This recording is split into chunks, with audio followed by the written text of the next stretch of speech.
Our food is corporate food. Our health insurance is corporate health insurance. And our medicine is corporate medicine. What else? No wonder it's so easy to just quietly die in a supermarket. Not on a specific day, but incrementally with the choices that we make, intentionally or uninformed, not realizing the consequences. And that's the reason why this series. It's a journey I started on many years ago with a vet, a doctor who treats animals. Maybe they got more flexibility there, treating animals, to explore stuff that might actually work. And we did. So this is a digitally remastered, audio-enhanced, slightly edited for length, and mind-blowing introduction to the hidden causes of us dying in supermarkets, as we are, and how to get around them, and how to live healthy, live long, live well, and live into old age without being decrepit. It's all there. It's a journey, as I say. I started with vet Dr. John Symes, and here is some remastered, digitally enhanced, but edited for brevity. It's a mind-blowing interview. If you haven't heard it before, it's a great introduction to the hidden causes of disease that's all around us, and yet is unmentioned. Enjoy, and I'll be back with part 2 on YouTube ASAP. All right, thanks for joining me. Take a listen to Fintan Dunne and John Symes from the archive. Maybe you just lay out for us, John, how you first came across this issue in veterinary practice and the kind of conclusions you began to draw from some of the evidence that was in front of you. Well, it was incredible. I had been practicing for 20 years, parroting back what our profession said about dog food, and told people basically to stay with a good quality dog food, a good name brand that they've come to know and trust, and they really couldn't go wrong. Boy, I didn't realize how wrong I was, but suddenly a diagnosis of my own was handed to me in the form of celiac disease, which is gluten intolerance, severe wheat intolerance, and suddenly medicine made sense for the first time in my life as I sat there and looked at this list of symptoms that I had been suffering from all of my life. And not only that, once my life medical history passed before my eyes, then suddenly all of the medical history of my dogs, cats, and even the horses that I learned about in veterinary medicine passed before my eyes, because it became very clear to me that this was a universal phenomenon. The gluten from the wheat and the gluten grains didn't just stick to the intestinal tract of humans, but it did to dogs, cats, horses, and any simple stomach animal that ate them. All of a sudden, a huge root cause of many of the things that we were suffering from, the plagues that we suffered from, as I like to keep saying on my website, that they suddenly had an explanation. Well, yeah, and, what we have in the celiac syndrome, we have the tip of an iceberg. It's huge, and of course, at the time of my diagnosis, the literature on this side of the pond, in the United States, on this side of the Atlantic, the medical literature stated that it was a rare disorder happening in less than 1 in 5,000 people. And so, of course, boy, how fortunate I am to have something so rare. But, of course, when I read the symptoms, people just started coming to mind, and animals started coming to mind. I'm going, this can't be that rare. How can that possibly be? And within the first week of my research, I find that in some areas of Europe and Scandinavia and United Kingdom and in Italy, that they're already diagnosing people at a rate close to 1 in 100. And, of course, that's where all of us over here came from. So I just dove into this with both feet, and I realized that just what you just said, that this was a sleeping giant. I very quickly started referring to it as the mother lode, and I really at that point didn't even know what I was saying, but that food intolerance was much more universal than I could have ever believed. Yep. They're now breaking down celiac disease into a number of different subgroups, and I think it's because it just all makes sense to me when you realize that glue is glue is glue, and that the gluten sticking to the villi is a universal principle in simple-stomached animals, and a certain percentage of people are going to react severely to that gluten, and others are going to react more mildly. Yeah, something that's casually dismissed with a colloquial and medical term, leaky gut, as if it was a minor issue. Right. Leaky gut's a very serious issue. Right. And the cool thing that I find, of course, is that it explains why the top 4 food allergens, primary food allergens, childhood food allergens, are what they are, and that being cow milk, wheat, soy, and corn in that order. And the primary food allergens versus the secondary food allergens that are things like eggs and tropical fruits and tree nuts and shellfish and that kind of a thing. But the allergies, the IgE antibody that has been measured for years for people that are food allergic, that IgE is formed at the time that the damage is done to the duodenal villi. And so that's the warning antibody that goes off and starts causing the nasal congestion and the bronchoconstriction and the hives and the malaise and the signs of histamine release and that kind of thing. And that is really the warning sign. And we have underplayed the importance and understated the origin of those kinds of allergies. But that warning antibody is indication that the damage is being done to the gut.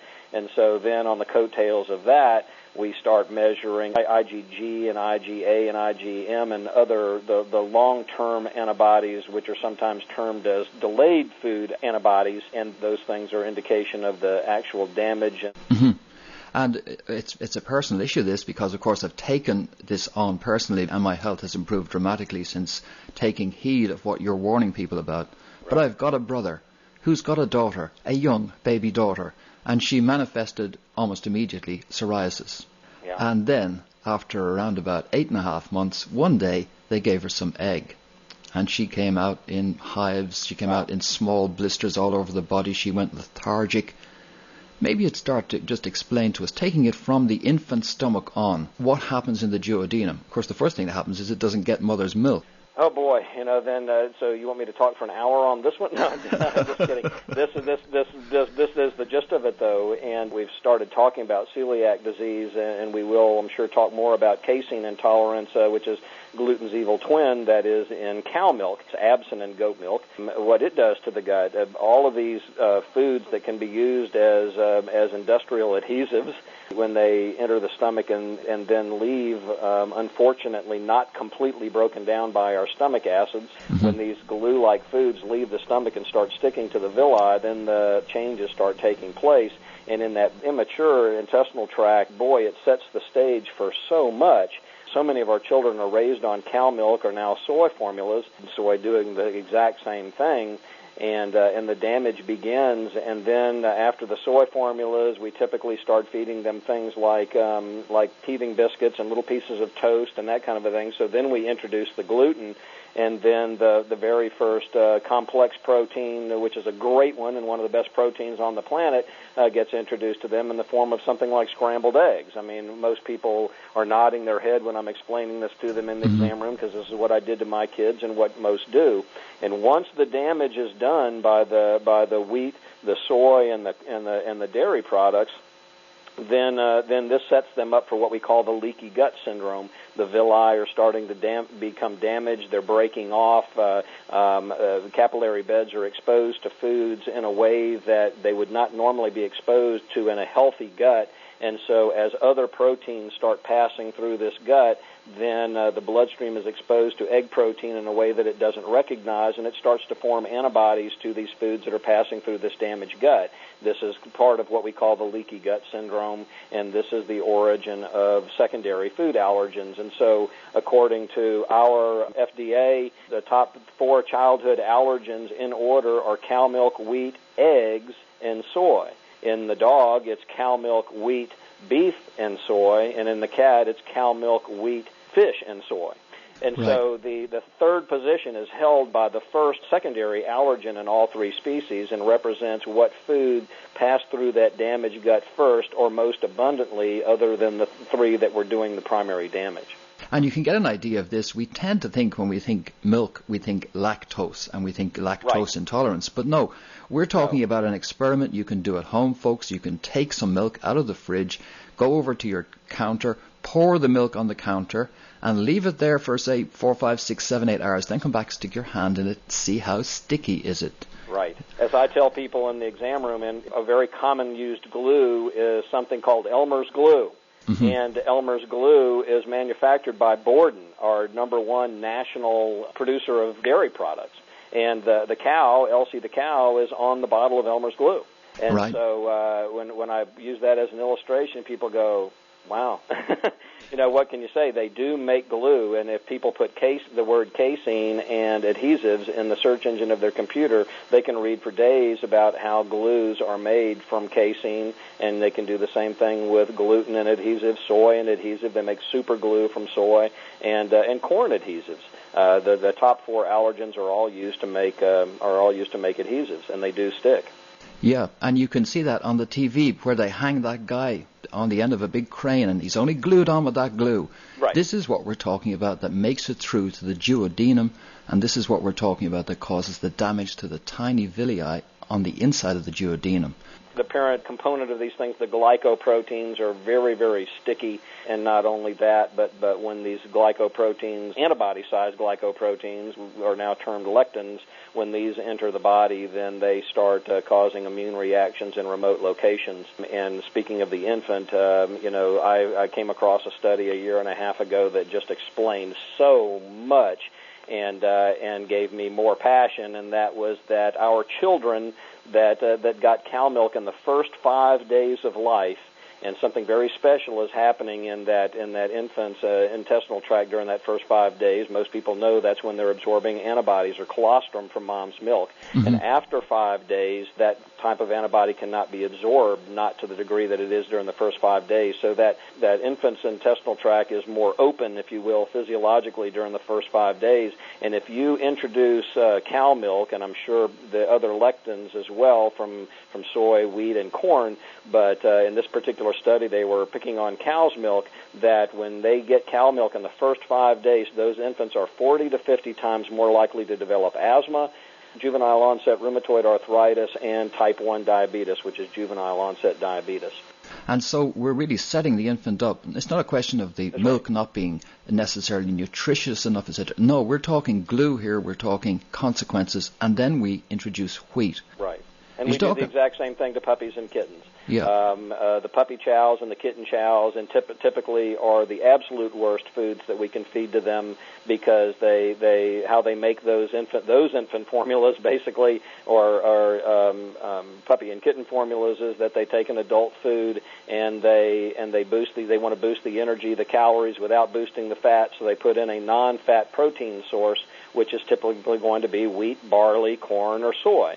And so we're doing the same thing. As soon as these puppies start eating solid food, we start them on the absolute worst diets. And so in retrospect, certainly we shouldn't be surprised at what we're setting them up for and the consequences of those diets. And that wheat that we're all living off in the West, that wheat, it bears no resemblance, John, according to your research, to the original wheat way, way back that came out of the Middle East that was 5% gluten, the wild wheat that came from the Middle East. Who transformed it? It wasn't genetic engineering. Well, that can be confirmed on anyone who has an encyclopedia type of disc, like the World Book disc that came with my computer.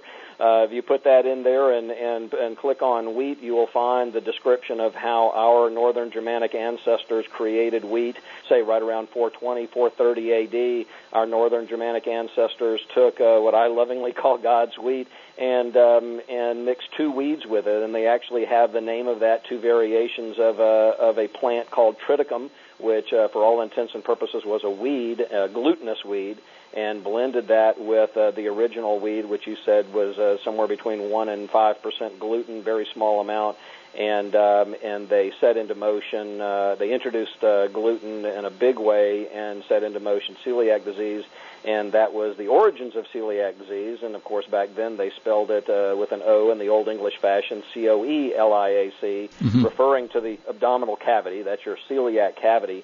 And it was typically severe dysentery and killed thousands of them, especially children, the young children that got unrelenting dysentery, and I'm sure the secondary bacterial and other organism type of infections, and that was the origins of it. And now the wheat that we grow in this country and in Canada, Canadian hard wheat we like to pick on because it's been mentioned many times in the literature, is 55% gluten.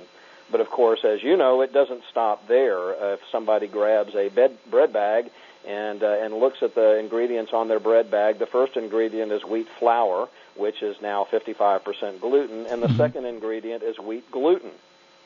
Right. And so we're fortifying the amount of gluten that's already in the wheat. And I've been down this road with many of my clients as well, explaining to them back when I was in high school how making a peanut butter and jelly sandwich used to be a surgical procedure. You would have to be very careful putting the peanut butter on, or the bread would tear. And of course, that is not the case any longer. You can slap the peanut butter on the bread without being fearful that the bread's going to tear, because we have raised the gluten content so dramatically that the bread is almost indestructible. Right. Well, and to broaden it out, because we use wheat as a shorthand, we're talking here as well about peanuts, which are huge in gluten, and soy, which is closely related to the peanut. Right. So it's a gluten issue, but wheat is just the sort of most extreme example. Right. Apart from, of gluten course, is the thing that's coming out of the closet. It will be the thing that will anyone who's medically inclined, such as yourself and doctors and veterinarians, that suddenly understand what the incidence of celiac disease and what it does, then they really should have the same revelation that I've had. That what are the other things that could be doing the same thing, and we'll go in both directions. We'll make our way up to the number one human allergen, which is cow milk, and that's because of the casein, and then we'll understand why soy is not a health food, and why corn was bad enough to begin with. And then veterinarians especially should be able to see this as I did, because 26 years ago when I graduated from veterinary school, dog food was made of corn, and we had enough problems with corn. But when 10 years later, when we started making all the dog food out of wheat for geopolitical reasons, wheat became cheaper than corn, so we made dog food out of wheat. That was one of the single most devastating things that we'd ever done in veterinary medicine. And in retrospect, it's just so clear. It's incredible. Yeah. Well, one correspondent wrote in saying, I'm very enthusiastic about this until I realized that beer may be involved in this issue. And so, well, yeah, Germans and beer. That was one of the things when my brother and I started brainstorming about this in my office. We had about 6 months of just getting in my office and just going, well, that explains that explains this explains that. You know, he's a very intelligent guy, and suddenly we realized that one of our common traits was beer intolerance. That, you know, starting in our 20s, all of a sudden beer was starting to upset our stomach and give us gas, and that we were we were thinking we were becoming alcohol intolerant, that one beer would literally knock us out, and it turns out it was not because our livers were shot, thank goodness. It was because we were having a gluten reaction on top of the alcohol, and so suddenly that became a common point between us, and one that I use when I'm discussing this with people, especially my buddies. You know, when I find out that beer is upsetting their stomach and knocking them out, making them go to sleep, then there's not much that's going to do that to them other than celiac disease, unless their liver is shot, which I hope it's not. But you're right, beer, that's bad news. Yeah, and you mentioned putting us to sleep, which is a feeling people often get after a meal, especially if there's wheat in it. Because the thing is, it's actually a depressant, yes, which is weird. That's and why that was one of the most amazing things. That was a doorway to go through that suddenly started explaining things. And as I say on my site, you find some things that people know about, that researchers know about, and certain groups of people know about, but the general population of people, and even the general population of doctors and veterinarians have never heard some of the terms that I write about. And some people write to me and they say, I find your theory on casomorphins and gliadomorphins very interesting. And I go, well, you know, what makes you think that it's a theory is my first thought before I start writing. It's not a theory. If people put those terms, casomorphins and gliadomorphins, in the search engine of the computer, they're going to find something very vital and something that applies to, especially anyone over 40 years of age, is going to apply to their daily life. It's what's putting people to sleep after meals. Right.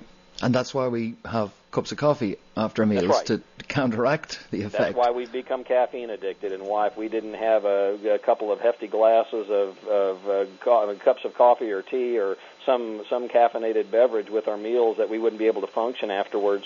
And that explains that right on up to the tragic fact that more people die from falling asleep at the wheel driving their automobile than they do from alcohol-related accidents. This was published in the U.S. A number of years ago, and it's amazing how many people actually saw that statistic. But the question is, anybody asking why? Why could somebody not operate their vehicle at 70 miles an hour going down an interstate when they have to know that that's the most important thing they could be doing at that point? And they don't realize that the meal that they just ate an hour or so prior to that was loaded with two very depressing and addictive, and I'm sure we'll talk about that too, addictive substances, and that being the casomorphins, the morphine-like substances that are derived from casein, from the from our inability to break down casein, actually, and also from the gliadorphins or gliadomorphins coming from the gluten, and these are very depressing substances. Mm-hmm. And what I think is fascinating about your analysis is that it sheds light on things that are going on in front of our eyes all the time and that we're misinterpreting. Like everybody knows, and I don't want to ridicule such a person, but everybody knows a guy who is very fond of a few beers, and he's got that syndrome where a couple of beers and he's gone. A couple of beers and he's out of it. And we think that is, we tend to think popular perceptions to do with alcohol issues. Right. No, it's not the alcohol. That guy's having as much problem with the other stuff that's in there besides the alcohol as he is with alcohol. And many people feel that it's totally normal to get very sleepy after meals, and they base that on their cursory understanding of the digestive system and how it might, it just makes sense that we would be relaxed after a meal so that we don't get a cramp if we get too active after a meal and stuff like that. And there is, of course, some truth in that, but you should not be doing what I was doing starting in my late 30s, and that's have a meal and then and sit down to watch television and find yourself waking up 2 hours later and not even remember you were going to sleep. And this is a very common problem, to the extent that I talk to people about this in the exam room and find out just how common it is, right on up to a poor young 30-year-old woman who volunteered to me not long ago that she had rear-ended 5 people in the last 6 months because she had fallen asleep at stoplights and going through the drive-thru at the bank, and all of a sudden, as I was explaining it to her, all the lights were coming on in her house as far as how that was always happening after lunch, and what she had for lunch, the pasta, the sandwiches, the cheeseburgers, the typical American diet, wheat and dairy, or the routine that I've done so many times of coming home and having a late dinner after work and passing out at 9:30, only to wake up at 12 o'clock, and crawl off the bed. And those are not normal reactions. That is the casomorphins and gliadorphins, and they have much deeper ramifications as well as applied to autism, and we can talk about that as well. Yeah, well, there you go. You may not need Valium, folks. After all, you just go down to the local store and buy yourself a few loaves of bread. Right. Well, we've done this for years. What has been the universal remedy for somebody who's having a sleepless night? Get up and have some warm milk. Yeah. Right. It's right there in front of us. It is. It's just that sometimes we choose that particular thing at the wrong time. Like a friend of mine, his sister-in-law was on a trip driving from Birmingham down here to Mobile. And she got sleepy and she pulled off and decided to have something to eat, and she chose an ice cream cone. And you'd like to think that the sugar would win this battle, but it didn't. And about an hour later, she fell completely asleep at the wheel and drove off the road and totaled her car and was fortunate to walk out of it alive. Okay, we're talking to Dr. John Symes, and we're discussing a breakthrough in the understanding of the simple dietary causes of many of the things that plague us today. This is Truth Radio on breakfornews.com, and we'll be right back.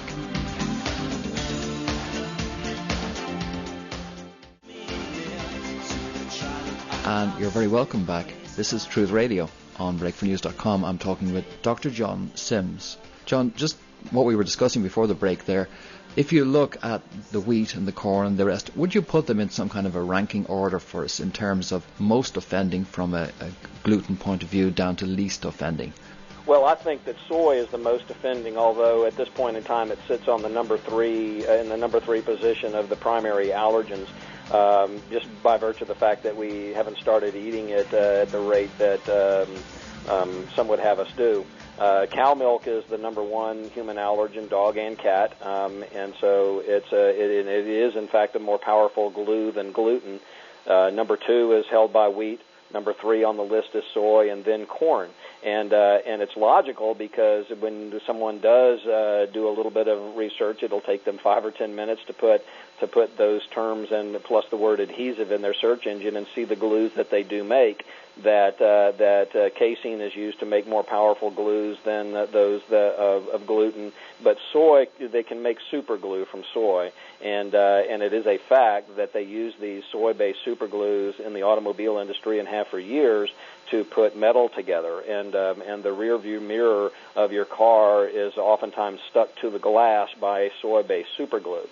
So, but when you put corn adhesive in the search engine, then you find that the strongest glue that they can make from corn gluten is that they can put cardboard boxes together with the paper industry. Mm-hmm. They cannot put metal together with that. So all of a sudden, even the ranking just makes perfectly good sense. Okay, I'm just wondering, what am I going to eat? I'm sure other people are too who are listening to this. That's why I wrote an article on my website called "What in the World Do I Eat?" And in that paper, I describe my typical diet, what I eat, which unfortunately can be monotonous, but it doesn't have to be. If someone is creative and they like to cook and they like meats, fruits, and vegetables, and select nuts and that kind of a thing, then they can get very creative. And when I feel like fixing myself something a little extraordinary, then I can do that. But the diet is, of course, one of elimination. And people write to me quite regularly and just want me to give them a diet, and that's, of course, would be very difficult to do. It does seem overwhelming, like you stated. It does seem overwhelming to eliminate these staples of our diet. 75% of the standard American diet comes from wheat and dairy alone.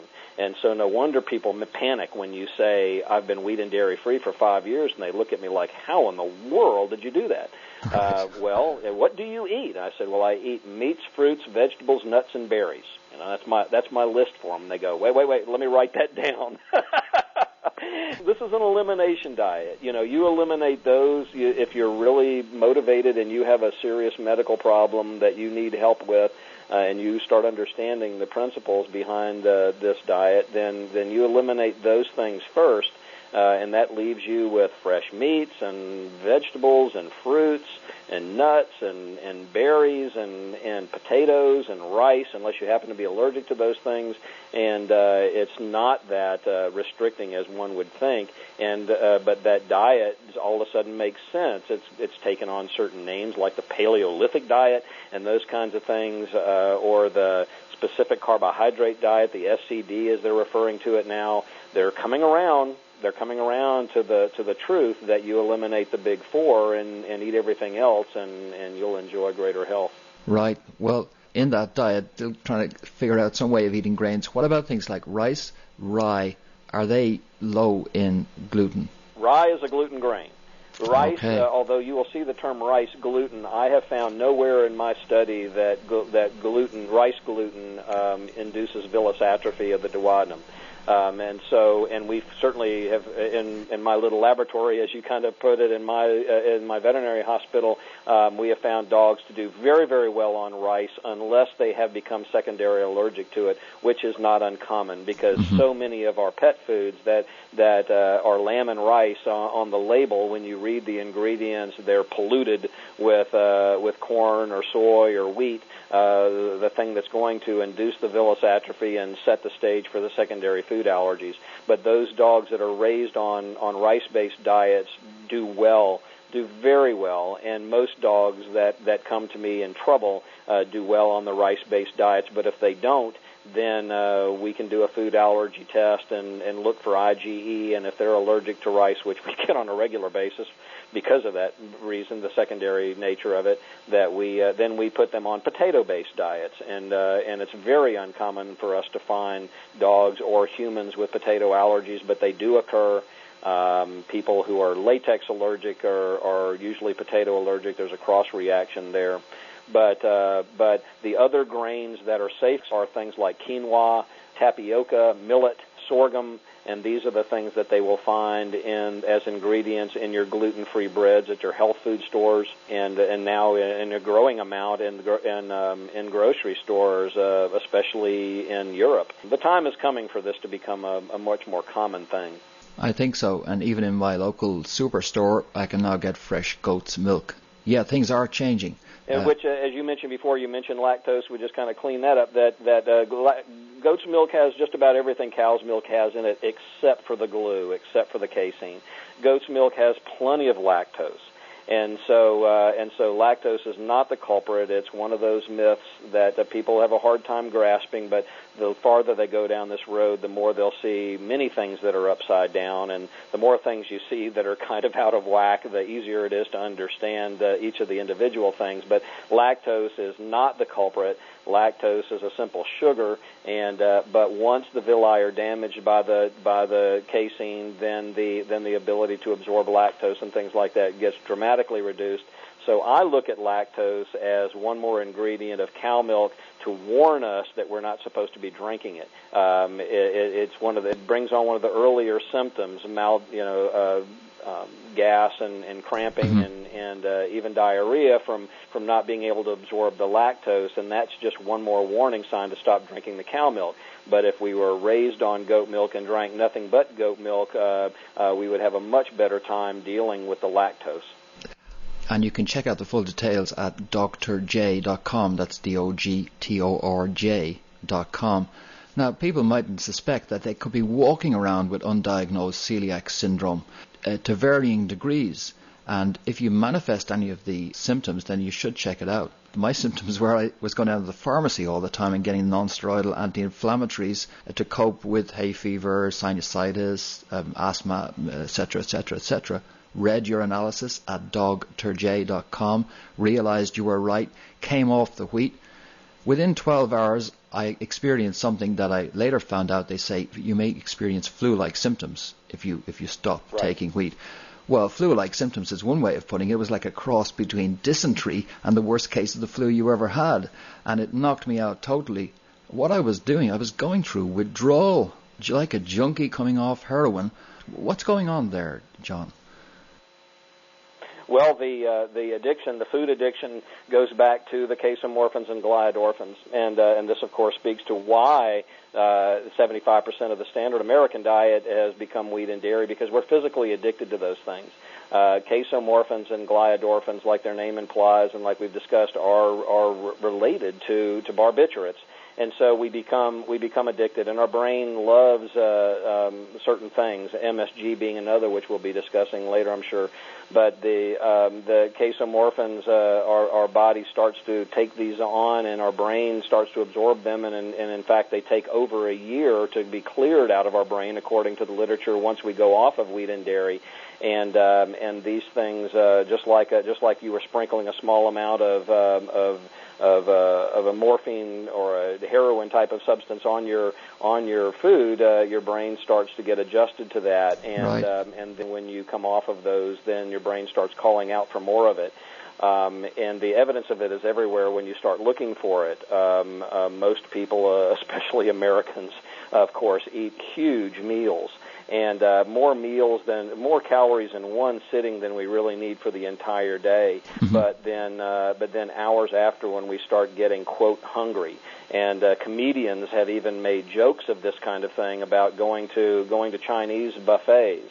What in the world could, what's up with Chinese food? You can eat a huge buffet, more food than some small countries get in a month, and yet in an hour or two you're hungry again. What in the world could make you hungry after eating that many calories?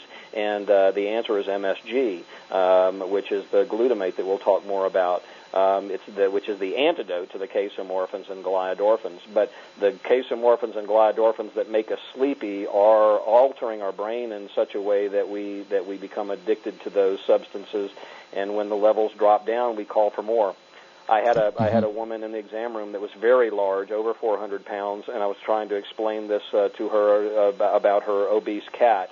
And cats and dogs both help to illustrate this, that her cat weighed approximately 30 pounds, right, which is very, of course, unusual for a cat. They would normally eat one meal a day and then sleep for the rest of the day. But we find our cats on the wheat-based cat foods. They're constantly following the owner around for food, and they're eating, and they're always wanting their bowl filled, and they end up being about 30 pounds.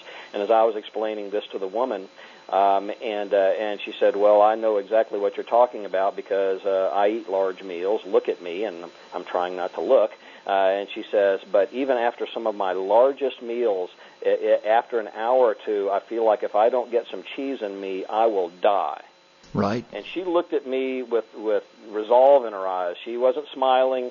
She wasn't even close to smiling. She was looking at me like the eyes of a drug addict. She said, I feel like if I don't get some cheese in me, I will die.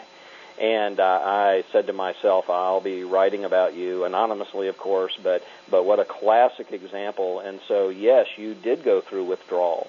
The good news is that after 3 or 4 days of being off of the wheat and the dairy, then the levels of casomorphins and gliadorphins do start to drop off enough for people to notice. And as I write about on my website, on day 4 of being wheat-free, I woke up feeling like I didn't need coffee for the first time in the last 20 years. Right. Yeah. I woke up with a clarity of my mind that we've been calling chronic fatigue or even depression for years, that I had been. I woke up with a clarity of mind that I went, wow. And then it was shortly thereafter that I find that day 4 is a typical time for us to recover. 4 days is also applied to rotating foods for allergies. So the 4 days is kind of an important interval, the way our immune system responds to things. It can take 4 days to have an allergic reaction to a food, and it can take 4 days to get over one. Mm-hmm. Well, I found that as well, that about day 4, things started to really work. My sinuses cleared. Right. My skin tone began to improve and has continued to improve. But other unexpected effects, the tension in shoulders and neck and back, I could feel it leaving. Wow. And furthermore, you've cost me a set of nearsight glasses because my eyesight changed. Mm-hmm. And the narrow range glasses I use for the computer, I can't use them anymore. It worked fine before I came off the wheat and dairy. The stress has gone out of so many different aspects of my body system, and I think that's what's going on, that this stress is offloaded out to the musculoskeletal system or to the respiratory system, to the skin. And your pain threshold improves. By the end of a week, I'd been a fibromyalgia sufferer for over 2 years, and I used to self-medicate to go play golf, my passion. I'd go take a significant amount of my prednisone just to go swing the golf club with my younger buddies. And very shortly after being off of wheat and dairy, my pain threshold obviously improved dramatically, and I found myself by the end of a month's time playing 36 holes of golf and not even taking a non-steroidal drug for pain afterwards. And so you're right, these things do improve, and the great thing about it is they improve so quickly.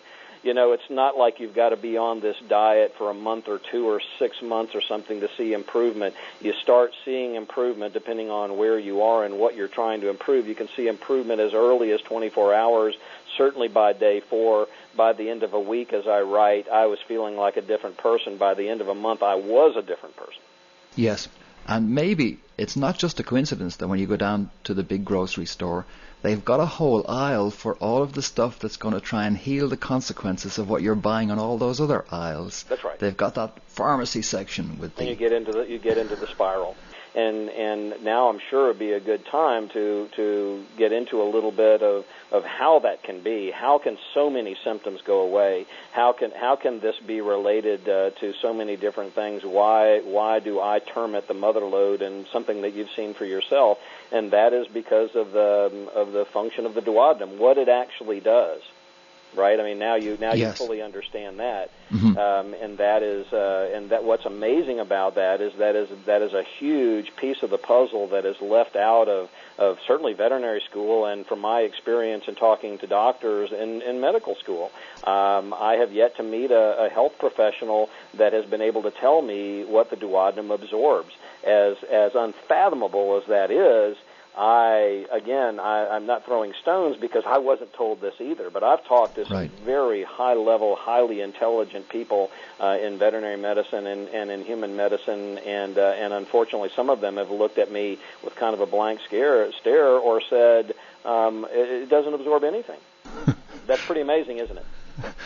When in fact that duodenum absorbs the vast majority of your calcium, your iron, your iodine, and your B complex, and your vitamin C, and multiple trace minerals like zinc and boron and magnesium and lithium and chromium, many of those things that people don't have a clue what they would do, but without them you'd have some syndrome.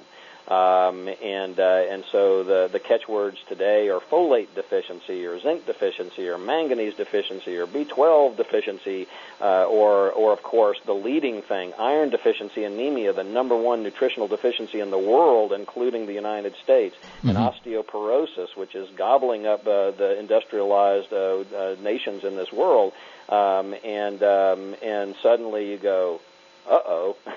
How did we not know that the duodenum is so critical? And so medicine starts to become a little simpler because you see that you've got four things that damage the duodenum, and the duodenum does all of that. And anybody with an imagination, especially a doctor, can start to imagine what the ramifications of such a thing are. So these microfilaments, which are on the inside of the duodenum, they're not going to be doing much absorbing of stuff if they're completely atrophied because of the Right. effects of the diet. Yeah. Atrophied, but covered with glue, and I always put glue yuck. in parentheses, but it isn't, Right. but covered with the glue at best. And, Yes. any simple-stomached animal that consumes these things is going to have a glue coating on their villi. And so I love to use the illustration of some coral reef in the Bahamas, and picture that in your mind, the sea anemones and the coral and the fish swimming around in crystal clear water that's clear as air, and you get that in your mind. Okay, now picture that same reef after the oil spill from the Exxon Valdez. Okay, you got that now? Birds covered with oil, everything dying because it's covered with oil. And so in all simple-stomached animals, of course, when I keep saying that, I mean non-ruminants.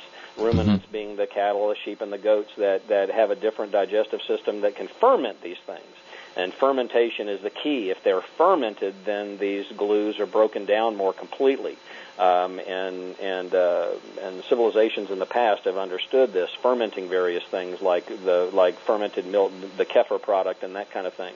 But without fermentation, we cannot break down these glues completely, and they do leave the stomach. They start coating the villi, and then in those unfortunate percentages, which we know now are very high, people that they actually mount an immune response to that glue, and this induces the atrophy of these little filaments, as you referred to them, and they start coming off very patchy at first, and then worsening and worsening with time. So it's a progressive thing. But it was easy to do because we do have dog foods that are free of these things. Not many, but I could just tell people to go to the pet shop and pick up pure lemon rice diet, and things were happening almost overnight. One of the most glaring examples was a beagle that came in that was on an almost lethal dose of prednisone, unbeknownst to me. This person had taken it upon themselves to give this dog more prednisone than I would ever prescribe for a dog for any reason, and they came in on an emergency basis because the dog was so horribly itchy and his ears were so red and angry that the dog was miserable. And so I'd been talking to them about food allergy testing and giving them the lecture on a regular basis. And I sent them home on our duck and potato diet and drew blood. And I got the results back about 10 days later, and I called them up, and he was completely well. I said, "What do you mean?" He said, "Well, I'm looking at a I'm looking at a list of inhalant allergens. He reacted horribly to 35 of the things that we test him for, of the 40 things we test him for. Right. And they said, no, on about day 4, there's that number again, on about day 4 he stopped itching, and he's totally well right now. And this was about 4 years ago, and he was the glaring example of how severely afflicted a dog could be symptomatically with allergies, and we documented his inhalant allergies. And he was completely well after 4 days. Now, that doesn't happen to many dogs, that dramatic of a thing. But over the course of weeks to months, these dogs, they transform into something that is, back to normal. I got an email from a person with a Doberman who had spent $4,000 getting this dog worked up and treated endoscopically, seen 3 different specialists, and the dog was doing horribly. And he found my website, went and got the duck and potato diet, and he wanted to let me know that the next day his recovery began, and he had not vomited for the 6 months prior to this email, and he had gained all of his weight back and looked totally normal again. And where was my website before he spent that $5,000? But so the pet food industry is changing. There are some people that are waking up, but it's happening in stages, just like the diets for humans is waking up, is becoming more accurate in stages. Dr. Atkins comes along, and then the South Beach diet, and then the specific carbohydrate diet, and the ketogenic diet for epileptics, and we're getting closer and closer to the truth. We're almost within an arm's reach now of seeing where we really need to be. So I take out a yellow page ad that explains a few things, and at the bottom of it, I put down there in bold letters, "Bring me your worst." Okay? And I want your worst. I want, you get first opinions, you get second opinions, and you get last opinions. And people come in with last opinions with animals. You don't get last opinions with people, fortunately, but you do get second, third, fourth, fifth, and sixth ones. But they come in with their last opinion, and they say, "Dr. Symes, fix him, or we're going to have to put him to sleep because I can't have him be like this anymore." And a month later, they're a different dog.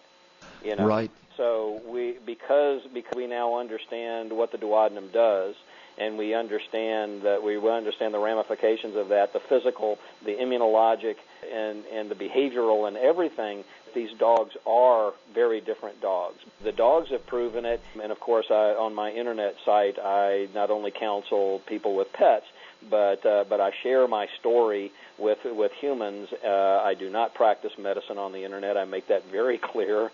I'm not a doctor, but I can certainly share my story, which is miraculous in itself, with people like you and the listeners, and then they can do what they like. And if they write to me and they want something clarified, or even a little bit of non-medical advice, then I can certainly tell them how I feel. But the humans are proving it too. The epileptics, the pain sufferers, people with ADHD, insomnia, fibromyalgia, they're improving and rapidly. Right. I'd also like to touch on one thing, which is possibly the largest clinical trial of these issues, which took place in the dog population around the issue of whether there was or wasn't dairy in the dog diet. And it was a dietary change that was industry-wide. And right. So it's a terrific piece of evidence. I believe that as a result of taking the milk coating off the puppy chow, we have seen a dramatic change in our asthma, in our diabetes, and in our rheumatoid arthritis. I have had so few cases of rheumatoid arthritis in the dog over the last 15 years that I can scarcely remember them. But all of these things are skyrocketing in the human. And if air pollution was the cause of asthma, then we would be seeing the asthma rates in pets going up at the same rate that we see in humans. I mean, that just makes sense to me.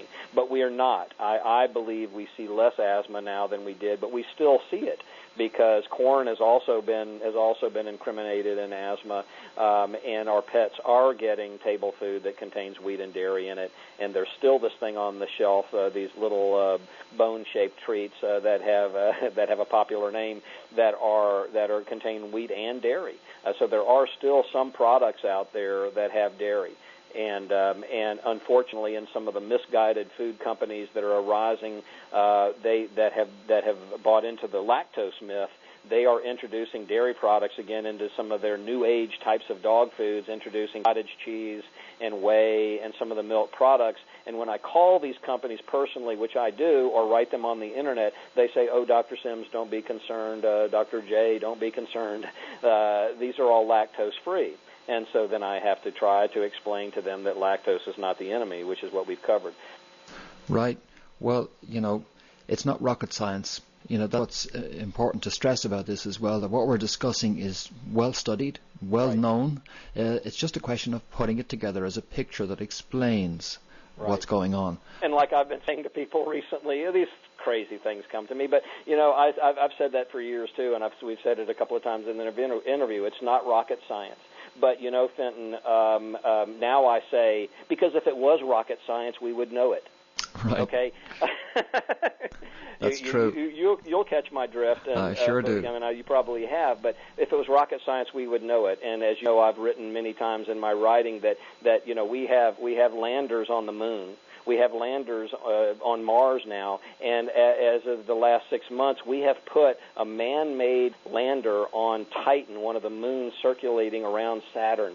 And I pause for a moment to let that sink in. Saturn is on the other side of Jupiter, which is on the other side of the asteroid belt. It's a long way away, and we now have a little piece of equipment on that moon that man put there, and yet we don't understand this.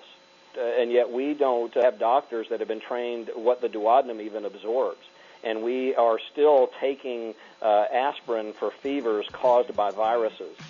And that's why, my approach has been kind of two-pronged, and it was almost an epiphany to go to the breeders of dogs with this information. I'm sitting here on the sofa feeling like I'm sitting on the greatest secret to be handed to mankind, in millennia. And, I was obviously getting very philosophical and a little bit crazy because I saw the importance of all of this and was wondering what to do with it next. So I create this website to mainly serve my clients, give them some place to go and read at their leisure instead of having to listen to this mouth all day in the exam room, taking hours at a time to explain some things to some people. And so I create the website, and then I'm sitting here going, I've got to do something. All these epileptic dogs have stopped having seizures, and this is just phenomenal how well this is working. And so I've got to get this word out. And so I start writing to medical institutes and Johns Hopkins and places like that, and I actually get a couple of responses, but of course the response rate is very low. And so I say, who wants this information more than anybody? And of course it's the breeders, because the breeders are searching for truth. And again, you talk about the motivation, it's the money. They're tired of spending thousands of dollars at the veterinarian. So I send this information to breeders, and they latch onto it with a death grip because they're seeing the truth in it, and this is what they've been looking for, and they kind of suspected it was the food all along, and so they start getting well. And then from there it starts spreading to the people because they're seeing just exactly what I was hoping, that they would see this work in their pets, and so they start thinking about their own health, and so it then spills over into the human realm, and so the approach now is to reach the people who are suffering and their pets. And at the same time start trying to help the health professionals like my veterinarians and even some doctors to see the folly in what we've been doing for the last 50 years in medicine. Yeah. And it is happening. Because right now the current medical nutritional paradigm is strangling the United States of America to death slowly. Right. And if we just solve it, we're all going to be a lot healthier and a lot more alert. Doctors, patients, all of us gain. And if we don't do it, well...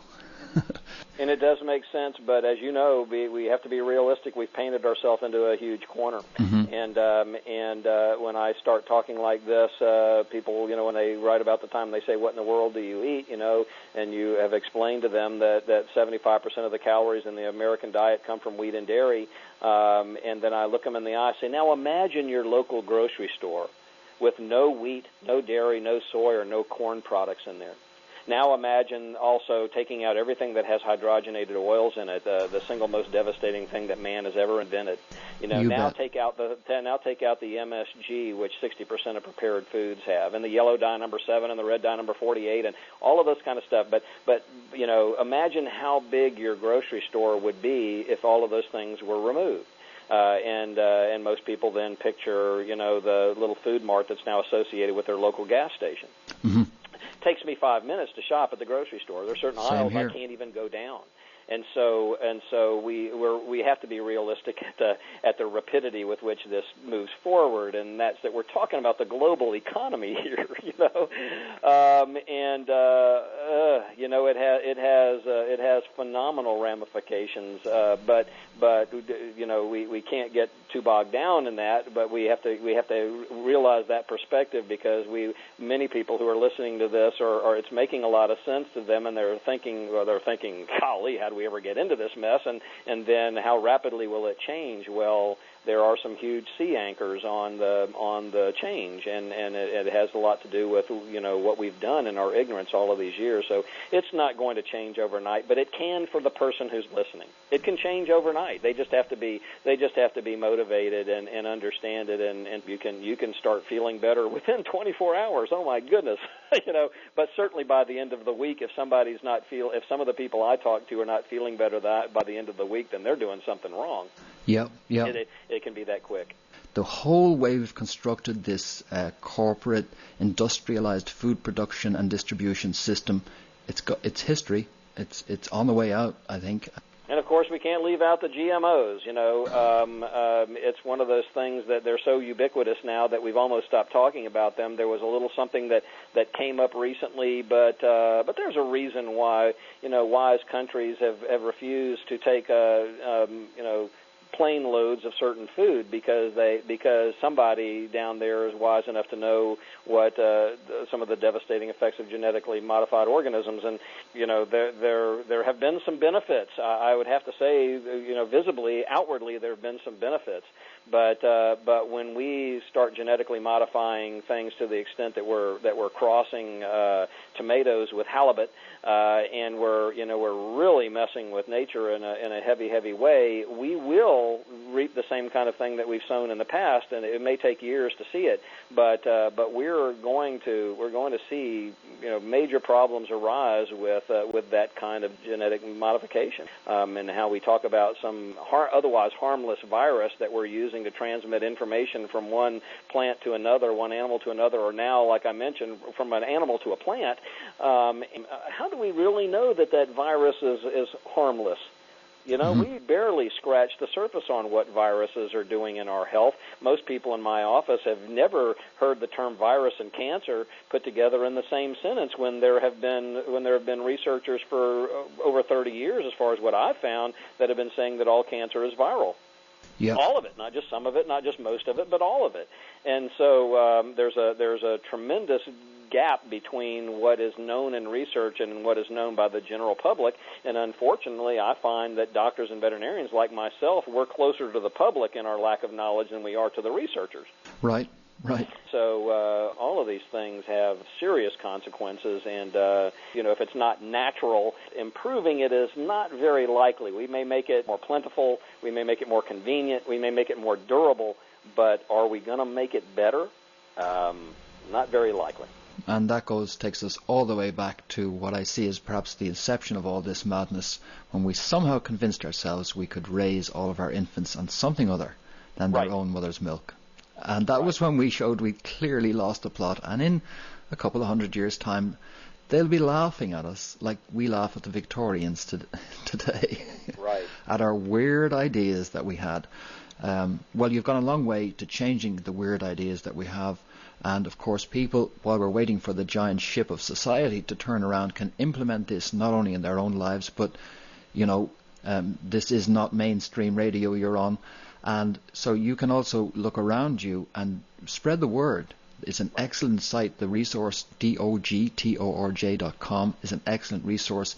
And you'll see this in your grandkids, in your brother, in your sister, in those around you, and introduce them to these ideas. I think they will see benefits, John. You're a living example of it. I'm a living example of it. The many that have contacted me are living examples of it, and it just should make sense. And that's what most people, after I've given this talk to them in the exam room, whether it's been 15 minutes or 3 hours, which sometimes it's been when I've had the time, I sum it up by looking at them. I say, does anything I have said not make sense? And most people say, no, it makes perfectly good sense. I'll never remember it all, I'll never remember everything that you've said. And I say, well, of course you won't. You couldn't possibly. This has taken years to become conversant with, because it made sense to me because I could put it into the framework of my medical training.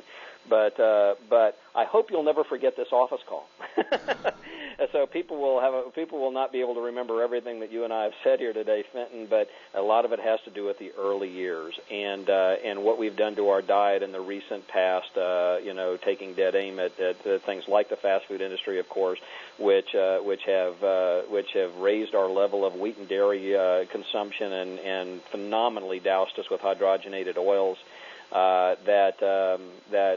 It's so clear in retrospect that in my own family history, what those early years have done to set us up to fail. So it is a matter of when, not if, and it's critical that we start this in our young. Yeah, we do indeed. All around us are children, are infants of that age. They're experiencing and exhibiting the symptoms and side effects of this, and yeah, that's the crucial intervention right now. Whatever you want to do for yourself, you're an adult, those children and infants are relying on us to do right by them, not to burden them with a lifetime of health problems which will financially cripple them, let alone physically cripple them. But for your benefits that you've given me in my health, I'd like to thank you, John, and also for talking to us today. That's what it's all about, Fintan. Thank you very much. You're welcome. This is what investigative broadcasting is all about, I think. Whether it's political, social, or health issues, broadcasting should be about bringing you information that can make a significant difference in your life, and I hope we have.